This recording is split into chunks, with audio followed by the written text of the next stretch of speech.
தமிழகம் எங்கும் கிளைகள் கொண்ட Annamal institute of hotel management and hospital management படிப்பில் சேர்வதற்கான அட்மிஷன் நடைபெறுகிறது. இப்போ இன்னைக்கு சுப்ரீம் கோர்ட்ல வந்த மேட்டர் பொலிட்டிக்கலா இவங்க போட்டு தான் ஆகணும், வேற வழியே கிடையாது. திமுகவுக்கு லீகல் செட்பேக் மாதிரி தோன்றினாலும் அரசியல் ரீதியாக போட்டு தான் ஆகணும். என்ன காரணம்னா, திருமாவோட பேசும் சந்தர்ப்பவாதமாக தானே கருதப்படும். அவர் எப்படி தாவேகா கூட்டணியில் அமைச்சராக இருந்துக்கிட்டு அதுக்கு பிறகு எப்படி திமுக கூட்டணியிலையும் நாங்கள் இடம் வருவோம்னு சொல்றது பொருத்தம் இல்லாது. தாவேகா நண்பர்களும் அதை எதிர்க்கிறாங்க. ஏன் இப்போ அரசு வேலை தரப்பட வேண்டும்ங்கிறது இன்னொரு கேள்வி இல்லையா? இந்த பீரியட்ல இந்த நெசசிட்டி என்ன? தொடர்ந்து பாமக ஏதோ ஒரு வகையான நெருக்கத்தை காட்டுது இல்லையா? இது அது நோட்டீசபிளாவும் இருக்கு. இது ஏதோ நோட்டீசபிளா இருக்கு. முக்கியத்துவம் கொடுக்கறாங்க. அதாவது அன்போனிக்கு உடனே அப்பாயின்மெண்ட் கிடைக்குது. New arrival Pova 8 available at Purvika. மின்னமலம் நேயர்களுக்கு வணக்கம். மூத்த பத்திரிகையாளர் திரு ஷியாம் அவர்களிடம் பேச இருக்கின்றோம். வணக்கம் சார். வணக்கம் கலைச்செல்வி. நலமா இருக்கீங்களா சார்? நல்லா இருக்கேன் சார். இப்போ கரூர்ல எங்களுக்கு ஒரு கணக்கு வழக்கு இருக்கு அப்படின்னு அமைச்சர் ராதாகிருஷ்ணன் அவர்கள் பேசினாங்க. அதை ஒட்டி தான் அதையும் குறித்து திமுக உச்ச நீதிமன்றத்தில் மனு தாக்கல் பண்ணியிருந்தது. அதனுடைய தீர்ப்பா இல்ல நீதிமன்றம் சொன்ன கருத்தா இன்னைக்கு வந்திருக்கிறது, அதை எப்படி பாக்குறது? நம்ம மேலிருந்து வாரியா பார்த்தா திமுகவுக்கு ஒரு செட்பேக் மாதிரி தான் தெரியும். ஆனா பொலிட்டிக்கலா பார்க்கணும்னு தான் நான் நினைக்கிறேன். எல்லா வழக்குகளையும் அல்லது எல்லா விதமான இடையீட்டு மனுக்களையும் நம்ம வென்றெடுக்க முடியாது, யாரா இருந்தாலும். என்ன காரணம்னா, நீதியரசர்கள் வெவ்வேறு மாதிரி அதை டிசைட் பண்ணுவாங்க. இப்போ இன்னைக்கு சுப்ரீம் கோர்ட்ல வந்த மேட்டர் அந்த காலத்துல வெக்கேஷன் பெஞ்சுன்னு தாங்க நாங்க சொல்லுவோம். திட்டங்களுக்கெல்லாம் பெயர் மாத்துற மாதிரி உச்ச நீதிமன்றம் இப்போ அதை பார்ஷியல் ஹியரிங் பெஞ்சுன்னு மாத்திருச்சு. விடுமுறை கால அமர்வு, இன்னும் உச்ச நீதிமன்றம் ரெகுலர் அமர்வு தொடங்கல, விடுமுறை கால அமர்வு பார்ஷியல் ஹியரிங் பெஞ்சுன்னு இப்போ அதுக்கு பெயர் மாத்தி வச்சிருக்கிறாங்க. அந்த பார்ஷியல் ஹியரிங் பெஞ்சோட பிரச்சனை என்ன அப்படின்னா, டீட்டெயிலா கேட்க முடியாது, நிறைய அவசர மனுக்கள் இருந்துகிட்டே இருக்கும். இப்போ இதுல இந்த இடையீட்டு மனுவில் திமுக வைத்த கோரிக்கை என்ன அப்படின்னா, மெயின் வழக்குல அவங்கள சேர்த்து விசாரிக்கணுங்கிறது. மெயின் வழக்கு எதுனா, கரூர் துயர சம்பவம் குறித்தான சிபிஐ விசாரணைக்கு உத்தரவு போட்ட வழக்கு. இப்போ சிபிஐ விசாரணை இப்போ என்ன கட்டத்தில் இருக்குன்னா, கிட்டத்தட்ட நிறைவடையும் தருவாயில் இருக்கு. அவங்க உரிய நீதிமன்றத்தில் அப்ரோப்ரியேட் கோர்ட்ல சார்ஜ் ஷீட் போடணுங்கிற நிலைமையில இருக்கு. இறந்து போனவர்கள் பட்டியெல்லாம் நமக்கே தெரிந்த விஷயங்கள் தான். அப்போ நீதிமன்றம் ஒரு ஓய்வு பெற்ற நீதிபதியை பணியில் அமர்த்தி, அவருக்கு கீழே சிட்டிங் ஆபீசர்ஸை பணியில் அமர்த்தி வெட் பண்ண போகுது. அதாவது சிபிஐ என்ன அறிக்கை கொடுத்தாலும் இவங்க கிட்ட போயிட்டு தான் அது கோர்ட்டுக்கு சார்ஜ் ஷீட்டா மாறும். இந்த இடத்துல திமுக இடையீட்டு மனு போடுது. இடையீட்டு மனு போடும்போது, இடையீட்டு மனுவை அலோவ் பண்றதா வச்சுக்கிடுவோம் அப்படின்னா, எல்லாத்துக்கும் ப்ராசஸே முதல்ல இருந்து நீங்க ஸ்டார்ட் பண்ணணும். அது நீதியரசர் அதுல ஒரு கேள்வியும் அதுல கேட்டிருந்தாரு. அப்ப 41 பேர் இறந்து போனாங்க, அவங்களுக்கான நியாயம் தாமதப்படுமேன்னு. அது ஒரு வகையில சரிதான். ஆனா பொலிட்டிக்கலா இவங்க போட்டு தான் ஆகணும், வேற வழியே கிடையாது. திமுகவுக்கு லீகல் செட்பேக் மாதிரி தோன்றினாலும் அரசியல் ரீதியாக போட்டு தான் ஆகணும். என்ன காரணம்னா, நீங்க குறிப்பிட்ட அமைச்சர் ராதாகிருஷ்ணன் அவர்களோட பேச்சில் அவர் என்ன இம்ப்ளை பண்றாரு? கரூர்ல எங்களுக்கு கணக்கு வழக்கு இருக்கு, அதை தீர்க்க வேண்டிய காலகட்டம் வந்துருச்சு. திமுக தான் காவல்துறையை வைத்து இந்த 41 பேர் மரணத்துக்கு காரணமே திமுக தான் அப்படிங்கிற ரீதியில் அவர் பேசுறாரு. அவர் யாரு அப்படின்னா, கரூர் சம்பவத்துல எஃப்ஐஆர் பதிவு பண்ணதுல இருந்த 3 பேர்ல அவர் ஒருத்தர். ஆரின் அதர்வேர்ட்ஸ் குற்றம் சாட்டப்பட்டவர்கள் 3 பேர். ஒருவர் கரூர் உள்ளூர் அமைப்பாளர், தாவேகா உள்ளூர் அமைப்பாளர். அவர் கைது செய்யப்பட்டு இப்போது பிணையில் இருக்கிறார். மீதி 2 பேரும் இன்றைய தேதிக்கு தாவேகால ரொம்ப சீனியர் அமைச்சர்கள். ஒன்று ஆனந்த் அவர்கள், இன்னொன்று ஆதவர்ஜுன் அவர்கள். அப்போ 2 பேர்ல ஒருவர், அவர் தாவேகா சார்பாக பெரும்பாலும் அவர் தான் அரசியல் கருத்துக்களை சொல்றாரு. அவர் ஒரு கருத்தை குறிப்பாக மாற்றுக் கட்சியினர் இணைகிற அந்த விழாவின் போது தெரிவிக்கும் போது, திமுக அதுக்கு பதிலே சொல்லாம விட்டா அது பொலிட்டிக்கலா செட்பேக். பதில் எங்க சொல்லலாம்? ஒண்ணு மக்கள் மன்றத்தில் சொல்லலாம், அது சொல்லிட்டே தான் இருக்கிறாங்க. அதாவது டிவிகள்ல, விவாதங்கள்ல, பொது மேடைகள்ல பொலிட்டிக்கலா பதில் கொடுத்துட்டே இருப்பாங்க. வெறும் பொலிட்டிக்கல் பதில் கொடுத்தா என்ன கேள்வி வரும்னா, நீங்க இது லீகலா தடுத்து நிறுத்த முயற்சி செய்தீர்களாங்கிற கேள்வி வரும். லீகலா இருக்கிற ஒரே ஆப்ஷன் வந்து இந்த ஒரு ஆப்ஷன். எனக்கு தெரிஞ்சு இன்னொரு ஆப்ஷன் இருக்குங்க. என்னன்னா, இந்த நீதியரசர், ஓய்வு பெற்ற நீதியரசர் விசாரிக்கிறார்ல, அவர்கிட்ட வந்து ஒரு அப்ளிகேஷனை நம்ம மூவ் பண்ணணும். அதாவது நீங்க விசாரணை பண்ணிட்டு இருக்கீங்க, இன்னும் குற்றப்பத்திரிகை தாக்கல் செய்யல, அதுக்கு முன்பே வந்து இங்க சாட்சியங்களை இன்ஃப்ளூயன்ஸ் பண்றதுக்கான முயற்சி நடக்குது, இது தடுத்து நிறுத்தப்படணும். அதை ரெகுலர் கோர்ட்டுக்கு வராம அவர் என்ன முடிவு வேணாலும் எடுக்கலாங்க. ஆனா அது வந்து இன்னும் கொஞ்சம் பெட்டர் அப்ரோச்சா இருக்கும். இல்ல அப்ரோச் இவங்க பண்ணினதுலயே சார் இதுலவே மூவே இப்படி பண்ணிருக்கலாமோ நீங்க சொல்ற மாதிரி எனக்கு கோர்ட்டுக்கு அப்படிதான் போகாம தோணுச்சு. இந்த சிபிஐ விசாரணை அத கண்காணிப்புல இருக்கக்கூடிய இந்த நீதிபதி கவனத்துக்கு கொண்டு போயிருக்கலாமோ? கண்காணிப்பு குழுவோட கவனத்துக்கு கொண்டு போயிருக்கணுங்கிறதா என்னோட பாயிண்ட். என்ன ரீசன் நான் சொல்றேங்க, நீதிபதி முன்னாடி நம்ம போகும்போது நம்ம வைக்கிற வாதம் என்னன்னா, தாவேகால ஒரு மூத்த அமைச்சரா இருக்கிற ஒருவர் இந்த மாதிரி பொது மேடையில பேசுறாரு அப்படின்னா, நீதிமன்றம் அதை எப்படி எடுத்துக்கணும்னா, அப்படின்னா நாங்க எப்படிங்க ஃப்ரீ ஸ்பீச்சை வந்து எப்படி தடுக்க முடியும்? பொது மேடையில வந்து ஒருவர் வந்து பேசுறாரு, உங்களுக்கு ஆன ஆப்ஷன் என்ன? நீங்க ஒரு டிஃபமேஷன் போடுறது. அப்படி இல்லை, அது ஒரு கண்டெம்ட்டுக்கு, நீதியரசர் சொன்னார், அது ஒரு கண்டெம்ட்டுக்கு வித்துடும்னா நீங்க கண்டெம்ட் தான் போடணும். அதை கோர்ட் அவமதிப்பு தான் போடணும். ஒருத்தரோட ஸ்பீச்சுக்குள்ள, அதுவும் குறிப்பா பொலிட்டிக்கல் ஸ்பீச்சுக்குள்ள நீங்க ஒண்ணு பேசுவீங்க, அவங்க ஒண்ணு பேசுவாங்க. அது நீதிமன்றத்தை வந்து அரசியல் சர்க்கஸ் கூடாரமா மாற்றக்கூடாதுன்னு எப்போதுமே நீதிமன்றங்கள் அப்படியான ஒரு வியூ எடுக்குது. இந்த இடம் தான் அதுல இருக்கிற சிக்கலான ஒரு பிரிட்ஜ். அதை கிராஸ் பண்றதுக்கான ஈஸி ரூட் நான் நினைச்சது என்னன்னா, அந்த கண்காணிப்பு குழு கிட்ட வந்து ஒரு மனுவை போட வேண்டியது. என்ன முடிவுனாலும் எடுக்கலாங்க. ஆனா அது வந்து நீளமா இழுக்கும். அவங்களால ஒரு உடனடி ஆர்டர் போட முடியாது, ஆதவ் அர்ஜுன் பேசக்கூடாதுன்னு தடை போட முடியாது, அதுக்கான அதிகாரங்கள் கிடையாது, இல்ல முதலமைச்சர் விஜய் போகக்கூடாதுன்னு சொல்ல முடியாது. ஆனா டேம்பரிங் விட்னஸ் முயற்சி நடக்குது அப்படிங்கிற பாயிண்ட் அவங்க கிட்ட கொண்டு போலாம்ல. இந்த இடத்துல நான் ஓப்பனாவே கேட்டுறேன் சார், சமூக வலைத்தளங்கள்ல வர்ற அந்த விமர்சனங்களை அப்படியே நான் வைக்கிறேன். அதாவது ஒரு தலைவர், கட்சியோட தலைவர், அவரை பார்க்க ஆர்வமா போயிருக்கிறாங்க, அங்க பலியாயிருக்கிறாங்க, உயிர் பலி ஆயிருக்கு. அவங்களுக்கு நீங்க அரசு வேலை குடும்பத்துக்குன்னு கொடுத்தா, டிஎன்பிசிய நேரம் காலம் பார்க்காம படிச்சு காத்துக்கிட்டு இருக்கிறவங்களுக்கு அது அநீதி இல்லையா அப்படிங்கிறது ஒரு பரவலா வருது சோசியல் மீடியால. அப்ப இத திரும்ப ரீகன்சிடர் பண்ணுவாங்களா அரசு, தமிழ்நாடு பண்ற மாதிரி தெரியலங்க. ஆனா அது அநீதி தான். என்ன சிம்பிள் ரீசன் என்னன்னாங்க, உயிர் சேதம் நிச்சயமா எல்லாரும் வருத்தப்படுறோம், அதுல மாற்றுக்கிறது கிடையாது. பாதிக்கப்பட்ட குடும்பங்களுக்கு நமக்கு ஆறுதல் இருக்கு. பாதிக்கப்பட்ட குடும்பங்களுக்கு ஒரு நிவாரணம் தமிழ்நாடு கவர்மெண்ட் ஒரு டிசைட் பண்ணி தான் கொடுக்குது. அது இந்த கவர்மெண்ட் அந்த கவர்மெண்ட் இல்ல, அது பலதரப்பட்ட முன் உதாரணங்கள் இருக்கும், கொடுத்துருக்காங்க. இப்போ ஒரு கொலை நடந்தது, நம்ம எல்லாருக்கும் தெரிஞ்சதுதான். மதுரை மாவட்டத்துல அந்த காளி கோயில் பக்கத்துல ஒரு கொலை ஆகி போச்சு. நகை திருட்டுன்னு சொல்லி ஒரு அஜித் குமார்ங்கிற காவலாளி கொலையாகி போயிட்டாரு. அவருக்கு வந்து ஒரு அரசு வேலை அந்த குடும்பத்துக்கு தரப்பட்டது. அதுவும் இதுவும் ஒன்னாங்கிற ஒரு பெரிய கேள்வி வரும். அப்போ போலீஸ் தரப்புல ஒரு ப்ராப்ளம் இருக்கு, சரியா வந்து கூட்டத்தை அவங்க கண்ட்ரோல் பண்ணல, அல்லது கூட்டம் இவ்வளவு எக்ஸீட் ஆகி வருங்கிறத கண்ட்ரோல் பண்ணல, அதுக்கு கவர்மெண்ட் ரெஸ்பான்சிபிலிட்டி, அது அரசு தான் பொறுப்பு. இது வந்து ஒரு பாயிண்ட். அந்த பாயிண்டை தாண்டி விசாரணை பல கட்டங்களை நோக்கி வந்துருச்சு, கிட்டத்தட்ட முடியுது. அப்போ இனிமேல் செய்ய வேண்டியதுங்கிறது நீதிமன்றத்துல வந்து குற்றத்தை நிரூபிப்பது மட்டும்தான். அது நிரூபிப்பதற்கு தேவையானவர்களை வந்து நம்ம வளைச்சோம் அப்படின்னா அது நீதியாகாது. டிஎன்பிஎஸ்சியில் எழுதி எக்ஸாம் எழுதி அரசு வேலைக்காக எவ்வளோ லட்சக்கணக்கான பேர் காத்துட்டு இருக்கும்போது மேலும் மேலும் வந்து நிவாரணங்கிற பேர்ல அரசு வேலைகள் தருவது சரியா? இந்த கேள்வி பெரிய கேள்வி, அதுக்கு ஆன்சர் இல்லை. ஏன் இப்போ வந்து அரசு வேலை தரப்பட வேண்டும்ங்கிறது இன்னொரு கேள்வி இல்லையா?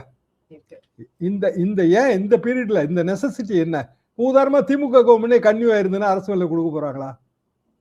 கொடுக்க மாட்டாங்க. சரி, கொடுக்க மாட்டாங்க. அப்போ ஏதாவது நிவாரணம் கொடுத்தாச்சு. இப்போ இதுல வந்து விம்சன் ஃபேன்சியில செய்யக்கூடாது, ஆர்பிட்டரின்னு சொல்லுவாங்க. அதை ஒரு அரசு, விஜய் அவர்கள் இன்றைக்கு முதலமைச்சர், அவருக்கு வந்து அவரோட மனதை வந்து கரூர் சம்பவம் பாதிச்சிருக்கு, ரைட்டு தான், பாதிக்கதான் செய்யும். அது முதலமைச்சர், அன்றைய முதலமைச்சர் மு க ஸ்டாலின் அதை சொன்னாரு. அதாவது எந்த ஒரு தலைவரும் தன் தொண்டர்கள் மரணம் அடையணும்னு விரும்ப மாட்டாங்கன்னு தான் அவர் சொன்னாரு. அப்போ முதலமைச்சராக இப்போது பொறுப்பு இருப்பதால வந்து நம்ம வந்து ஒரு அரசு வேலை தரலாம், எனது விருப்பம் அப்படிங்கிற முடிவை வந்து முதலமைச்சர் எடுக்க முடியாது.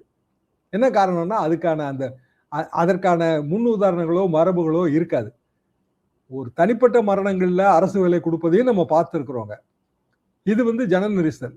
ஜன நெரிசல்னா இதுல பலதரப்பட்ட சிக்கல்கள் இயல்பாவே இருக்கு. எப்போ டைம் கொடுத்தாங்க, எப்போ வந்தாங்க போனாங்க, அரசியல் வேற இருக்கு. யார் பேர்ல குற்றச்சாட்டு வைக்கிறாங்களோ தொடர்ந்து அரசியல் வேற இருக்கு.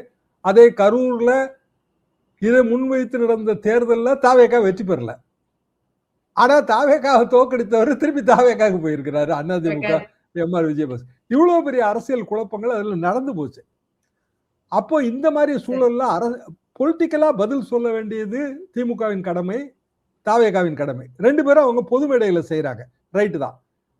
அதை நீதிமன்ற படிக்கட்டுக்கு கொண்டு போகும்போது அங்க இருக்கிற சில சிக்கல்களை திமுக சரியாக உணரவில்லையோ என்கிற சந்தேகம் எனக்கு.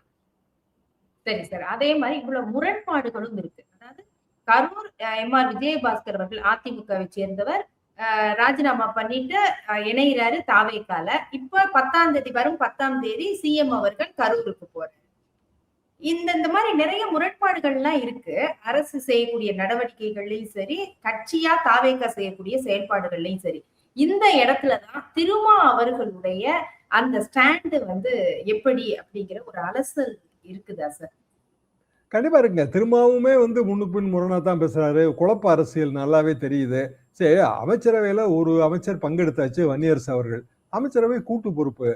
என்ன முடிவு எடுத்தாலும் அதுக்கு வன்னியரசும் பொறுப்பு. அவர் துணை பொதுச் செயலாளர் கட்சியோட. அதே கட்சியோட தலைவர் வந்து திருமா. அப்ப திருமாவும் சேர்ந்தான பொறுப்பு அதுல. இதே கரூர் சம்பவத்துக்கு முதலமைச்சர் விஜய் போய் அரசாணை வழங்குறாரு. அதுக்கு ஆதரவு கருத்தும் இருக்கும், எதிர்ப்பு கருத்தும் இருக்கும். அப்ப ஏதோ ஒரு கருத்தை திரும்ப எடுக்கணும்னு ஆயிருதுல்ல. 2 கருத்து இல்லாம ஒரு இருக்க முடியாதுங்க. அதுக்கான வாய்ப்பு இல்லை. அப்ப அமைச்சரவையா ஒரு முதலமைச்சர் எடுக்கிற முடிவு அமைச்சரவை எடுக்கிற முடிவு தான். அதை தாண்டி வேற என்ன இருக்கு? எம்ஆர் விஜயபாஸ்கர் அவரு இதுக்கு முன்பு என்ன தேர்தல் பிரச்சாரத்துல இதை எப்படி சொன்னாரு கரூர் சம்பவத்தை பற்றி, இப்ப என்ன சொல்லுவாரு அப்படின்னா சந்தர்ப்பவாதம்னு ஆயிருங்க. அரசியல்ல வந்து நியாயம், சந்தர்ப்பவாதம் ரெண்டும் பொது வாழ்க்கையில தனிப்பட்ட வாழ்க்கையில நம்ம பார்க்கிறோம். நியாயம்னா என்ன? எப்போதும் ஒரே கருத்து, பொது நலன் கருதி அந்த கருத்து இருக்கணும், உண்மைக்கு ஒட்டி இருக்கணும். சந்தர்ப்பவாதம் என்ன? நம்மளோட வசதிக்கு ஏற்றவாறு நம்ம வந்து கருத்துக்களை மாற்றி சொல்லுதல்.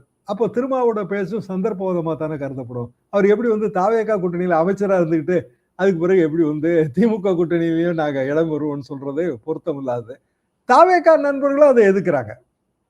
அடிப்படையிலேயே வந்துங்க தாவேகால புதிய அதிமுகவின் பழைய எக்ஸ் பூரா வந்து சேர்றது தாவேகா நண்பர்களுக்கு பிடிக்கல. அது போக விஜயபாஸ்கர் 2 விஜயபாஸ்கருக்கும் மண்டல ரீதியாக போஸ்டிங் தர போறாங்க. இப்போ அதாவது ஒருவர் வந்து டெல்டா மண்டலத்துக்கு பொறுப்பு, யாரு? புதுக்கோட்டை விராலிமலை விஜயபாஸ்கர். இன்னொருவர் வந்து கொங்கு மண்டலத்துக்கு பொறுப்பு, அது செந்தில் பாலாஜிக்கு காம்படிட்டிவா, யாரு அப்படின்னா கரூர் விஜயபாஸ்கர்.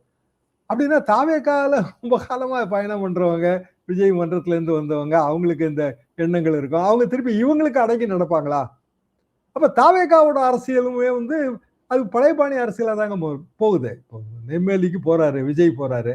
அங்க ஏற்கனவே ஒரு கல்வெட்டு திறந்து வச்சு போர்டு இருக்கு. ஜெயலலிதா திறந்து வச்ச கல்வெட்டுக்கும் போர்டு இருக்குங்க, ஸ்டாலின் திறந்து வச்ச கல்வெட்டுக்கும் போர்டு இருக்கு. அப்ப ஸ்டாலின் கல்வெட்டை மூடுறது மூலமா என்ன கிடைக்கும்?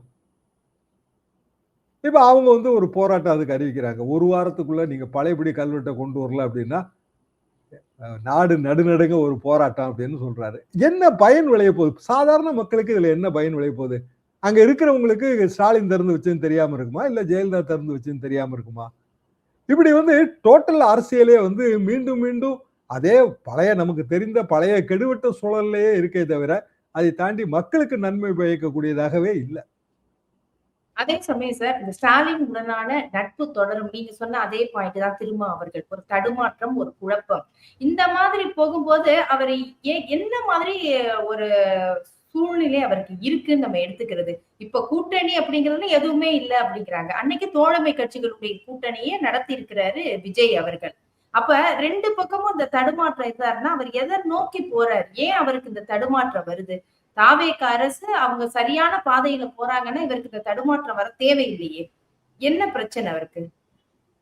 தடுமாற்றம் ஏன் வருகிறதுன்னா நம்ம எதிர்பார்ப்பு பூர்த்தி ஆகாதனாலதான் வரும். அதான வாழ்க்கை.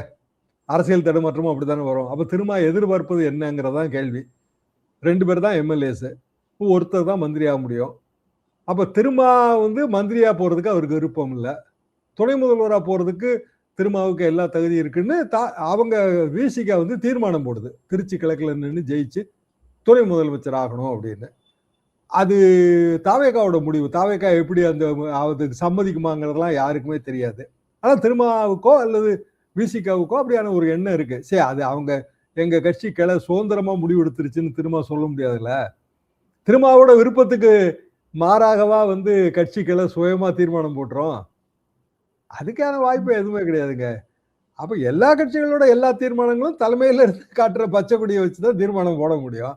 அப்ப திருமாவுக்கு அப்படியான ஒரு எதிர்பார்ப்பு இருப்பதாகத்தான் நான் புரிந்து கொள்கிறேன். ஏன்னா ஏற்கனவே ஒரு முதலமைச்சர் ஆகணும்னு ஒரு முயற்சி நடந்ததாக சொல்றாங்க. அது உண்மையா பொய்யான்னு நமக்கு தெரியாது.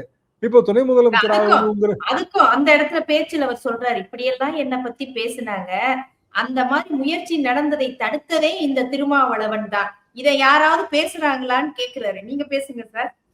சரி, நம்ம பேசிடுவோங்க. திருமாவளவன் முதலமைச்சராக விருப்பம் தெரிவிக்கவில்லைன்னு பேசிடுவோம். திருமாவளவன் துணை முதலமைச்சராக விருப்பம் தெரிவித்தது அப்ப யாரு? அது ஓப்பன் தானே, அதை அவரு மறுக்க முடியாத. இது கட்சி கிளையா சுதந்திரமா முடிவு போட்டுருச்சுன்னு சொன்னா அதை யாருங்க நம்புவாங்க? அப்ப இயல்பாக அவருக்கு ஏதோ ஒரு எதிர்பார்ப்பு இருக்கு.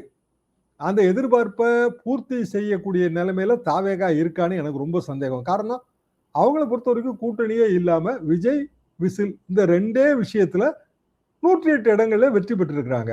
அது ஒரு பெரிய சாதனை. அதை நம்ம இல்லைன்னு சொல்ல முடியாதுங்க. சொல்லப்போனா அகில இந்தியாலையும் கூட இந்த மாதிரியான இவ்வளவு பெரிய ஒரு மாறுதல் ஏற்பட்டது இல்லை. யாருமே எதிர்பார்க்காது, அதிர்ச்சியானது, ஆனா சாதனை. ஆனா அவங்களுக்கு மெஜாரிட்டி இல்லை அப்படின்னு சொல்லி ஒரு பெரிய முட்டுக்கட்டை போட்டது கவர்னர் தான். உண்மையிலே தேவையில்லைங்க. தனிப்பெருங்கட்சியாக அவங்களை ஆட்சி அமைக்க அழைச்சிருக்கலாம். அப்ப ஆட்சி அமைத்தே ஆகணுங்கிற கம்பல்ஷன் வரும்போது அவங்க பல பேர்கிட்ட ஆதரவு கேட்டார்கள். அதுல வந்து பலரும் ஆதரவு கொடுத்தார்கள். காங்கிரஸ் எல்லாம் முதலே போயிடுச்சு. ஐயுஎம்எல் அடுத்தாப்புல போச்சு. விசிகா வெளியில இருந்து ஆதரவுனாங்க, அப்புறம் உள்ளே போயிட்டாங்க. சிபிஐ சிபிஎம் இதெல்லாமே பழைய கதை. இப்போ ஒவ்வொரு கட்சியில இருந்தா ரிசைன் பண்ணிட்டு போறது ஒண்ணு. கட்சியில இருக்கிற எம்எல்ஏக்களை தாண்டி கட்சியில இருக்கிற முக்கியஸ்தர்களும் ரிசைன் பண்ணிட்டு போறது. அதை வந்து தாவேகா ஊக்குவிக்குது. அப்படியான ஒரு கூட்டத்துல தானே ஆதவ அர்ஜுன் பேசுனது சர்ச்சையாயிருக்கு. இப்ப திரும்பவும் அப்படியே பேசிட்டே போறதுல அர்த்தமே இல்லையா? அவர் நல்ல சீனியர் லீடர். 1999 வந்து அவரோட என்ட்ரி எல்லாமே எனக்கு நல்லா நினைவுல இருக்கிற விஷயங்கள். எதுக்கு இந்த முரண்பட்ட நிலைப்பாடு? ஒருவேளை வந்து பாமக வந்துருமோ அப்படின்னு அவர் சந்தேகப்படுறாரோ இப்படி எனக்கு ஒரு எண்ணம் அதாங்க. ஏன்னா தொடர்ந்து பாமக ஏதோ ஒரு வகையான நெருக்கத்தை காட்டுது இல்லையா? இது அது நோட்டீசபிளாவும் இருக்கு. இது ஏதோ நோட்டீசபிளா இருக்கு. முக்கியத்துவம் கொடுக்கறாங்க. அதாவது அன்போனிக்கு உடனே அப்பாயின்மெண்ட் கிடைக்குது, சௌமியா அவர்களுக்கு அப்பாயின்மெண்ட் கிடைக்குது. முதலமைச்சர் விஜய் அவர்கள் சௌமியா அவர்கள் பேசுறத அவர் ரசிக்கிற மாதிரியும் தெரியுதுங்க. விஷுவல்ஸ்ல அது தெரியுது. நேற்றைக்கு கூட ஆனந்த் அவர்களை பார்த்து அன்புமணி அவர்கள் பேசியிருக்காங்க. சரி, ஜாதிவாரி கணக்கெடுப்பு, அதை வந்து சமூக நீதி கணக்கெடுப்புன்றாங்க. அடிப்படையிலே பல விஷயங்கள் அதுல முரணா இருக்குங்க. தமிழகம் எங்கும் கிளைகள் கொண்ட Annamal institute of hotel management and hospital management படிப்பில் சேர்வதற்கான அட்மிஷன் நடைபெறுகிறது. New arrival POVA 8 available at Purvika. மின்னம்பலம்.com தமிழின் முதல் மொபைல் பத்திரிகை.